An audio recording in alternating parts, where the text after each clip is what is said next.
next time, you Captain Smart, wherever you are and you talk, obi sue. Now Jessica. Na nipa no sue media general ye juma wo ho. Na o musu Jessica. Poko yina Pentecost Chairman obedem. Ono me si yam fanen to Nima police station only 3 weeks there on ye ya no. Hwe. Ye mo bia fa Bible kata na nim okrumu ada. It was on my mama kwaba eba the Ghana MTV so the voice of MPP ni and also with me from the voice. Yeah, papa yenua ye friend no Captain Smart. And I say Captain not so smart. He must, as a matter of urgency, come out and apologize to the Pentecost Chairman, former Pentecost Chairman, Apostle Opoku Onyina, or he should be sued for defamation. Captain Smart, as I say, sued for defamation. And yen universities are more Ghana nyina are more journalism as a course, as a program. No. As I say, use Captain Smart as an example of bad journalism.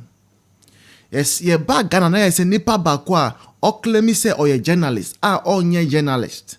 Nipa bakwa anka eka onunku anka eja etu Ghana mono Captain Smart. Captain Smart umaye hu say Apostle Opoku Onyina a former chairman of the Church of Pentecost no who claim say we a Pentecost member. Who say Apostle Opoku Onyina a former chairman no because chairman of the board of trustees no we are sika. Who say Apostle Opoku Onyina no we di aban sika. Enti ese yen chino ese police en chino. Papa professor. Wa bobra.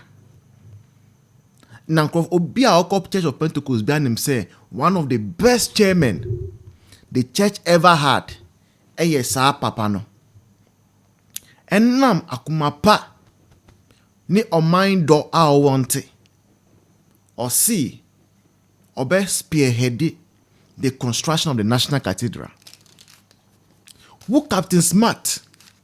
We need to do so. Ukotina TV so. Ojai. Nama nsema nye nukre. Ena ukafa sa papa ne ho. Ene report aba. Say sa National Cathedral no sika bia ye use ye everyone see the bia ye use wo National Cathedral nsem no nyina mo no it can be accounted for. Chief Imam wakwa aban sika ho da. Ghana for yen kan kore Chief Imam what is our aban contract ho da. Ojai. And so the whole Ghana Muslims nyina won pani no. Ojai. Asofo na ekogu National Cathedral Board of Trustees ne so no. Can for attack parliament musa no sisika no ye musa board of trustees board of trustees so mean former chairman Opoku Onyina na ye chairman na otina na ndonka maintain nkasa for na mensankan Cathedral be si na mensankan kisi no eti asofo na mo wo so nyina no mo get ready ojai ye beti commission mo be kire ba bia SAS $58 million no ade amode ye any sia yes, CEO of Executive Secretary National Cathedral. Waji Aketua 2020 till now. 28,000 Ghana cedi every month. Made in the bank statements by even last month, 30th in November. It went. And I mean, bank statement no, made it to out. He will recover all. He's number 6 on the list. Oral list.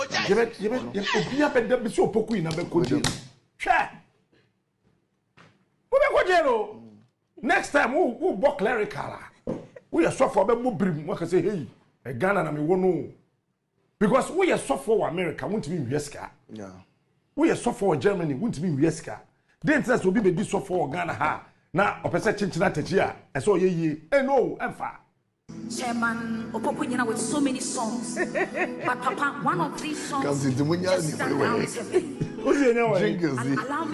boy? On the responsibility, no. Can I go on? Na yet club na Pentecost for a more soft one penny for the moon ketua na assorama na yes so. ne so sa na wo wi afisa wo pon asori a wo so light wo fi wo pon asori a wo fa kwan so na kofi na wo wi a wasanya kokudura be ka kire me say aban nye kwan na opoku ina akotena $58 million so e de tutokuru eno am was adam so for back bi so afre me captain na me say apostle meet you on say ye boy ye ho ban na me say papa kasa meet you wani sina de ekono asori no ye nyame asori ye nyame asori na nyame nkrofo ne di asori na nim na said the bible na kano emre ne kwawie a ensema kese besisi wamfa wadwen ankoso yi a obronsam betimi apekwan bi so e de wafa so ma wasori akoatia asori no na wan se opoku na yam se so papa afia me ka bibia me ka je so pani chance hunu na we apostle papa chance hunu no wo phone so a wo ka kire me no mobile phone na wo kasa so no woni baby a call na wo place Captain Smart wo heva wenim to sa no wo he Captain Smart wo he woni sa Malik Basintale mutina show su na mu twan trosa papa no so munim se papa no want me ba bonti be ka santi u from who journalist u sorry na odi tawo e hyew tu ha esimu msem boni a odi wo esimu nti utimi sweati wo esimu u share dem no e wo studio mu na u share shade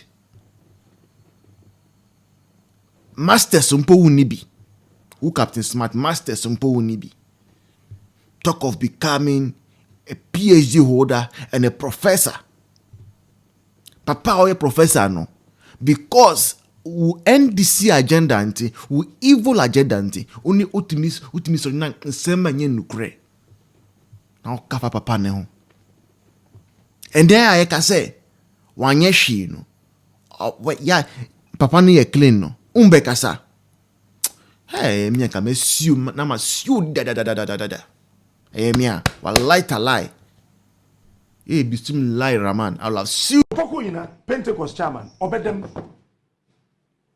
ono me si yam fanen to Nima police station only 3 weeks there on ye ya no